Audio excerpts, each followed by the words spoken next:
During the greater portion of a very busy life, I have been actively engaged in the profession of a detective, and hence have been brought in contact with many men, and have been an interested participant in many exciting occurrences. The narration of some of the most interesting of these events, happening in connection with my professional labors, is the realization of a pleasure I have long anticipated, and is the fulfillment of promises repeatedly made to numerous friends in bygone days. The Expressman and the Detective, and the other works announced by my publishers, are all true stories, transcribed from the records in my offices. If there be any incidental embellishment, it is so slight that the actors in these scenes from the drama of life would never themselves detect it, and if the incidents seem to the reader at all marvelous or improbable, I can but remind him, in the words of the old adage, that truth is stranger than fiction. Allan Pinkerton, Chicago, October, 1874. Publisher's Notice. The present volume is the first of a series of Mr. Allan Pinkerton's thrilling and beautifully written detective stories, all true to life, founded upon incidents in the experience of the great chief of all detectives. At intervals the following will appear: Claude Melnot as a detective, The Two Sisters and the Avenger, The Frenchman and the Bills of Exchange, The Murderer and the Fortune-Teller, The Model Town and its Detective. That these volumes will meet with a cordial reception we have no doubt. W. B. Keane, Cook and Company. End of preface.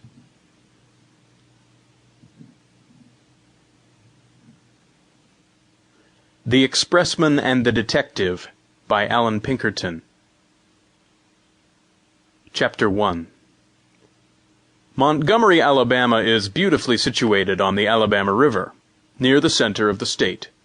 Its situation at the head of navigation on the Alabama River, its connection by rail with important points, and the rich agricultural country with which it is surrounded make it a great commercial center, and the second city in the state as regards wealth and population. It is the capital, and consequently learned men and great politicians flock to it, giving it a society of the highest rank, and making it the social center of the state. From 1858 to 1860, the time of which I treat in the present work, the South was in a most prosperous condition. Cotton was king, and millions of dollars were poured into the country for its purchase, and a fair share of this money found its way to Montgomery. When the Alabama planters had gathered their crops of cotton, tobacco, rice, etc., they sent them to Montgomery to be sold, and placed the proceeds on deposit in its banks. During their busy season, while overseeing the labor of their slaves, they were almost entirely debarred from the society of any but their own families. But when the crops were gathered, they went with their families to Montgomery, where they gave themselves up to enjoyment, spending their money in a most lavish manner. There were several good hotels in the city, and they were always filled to overflowing with the wealth and beauty of the South. The Adams Express Company had a monopoly of the express business of the South, and had established its agencies at all points with which there was communication by rail, steam, or stage. They handled all the money sent to the South for the purchase of produce or remitted to the North in payment of merchandise. Moreover, as they did all the express business for the banks, besides moving an immense amount of freight, it is evident that their business was enormous. At all points of importance, where there were diverging routes of communication, the company had established principal agencies, at which all through freight and the money pouches were delivered by the messengers.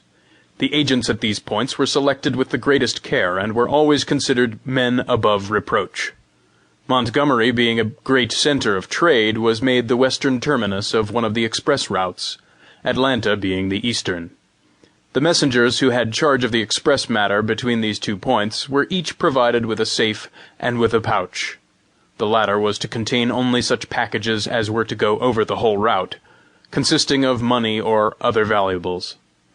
The messenger was not furnished with a key to the pouch, but it was handed to him locked by the agent at one end of the route, to be delivered in the same condition to the agent at the other end. The safe was intended for way packages, and of it the messenger of course had a key. The pouch was kept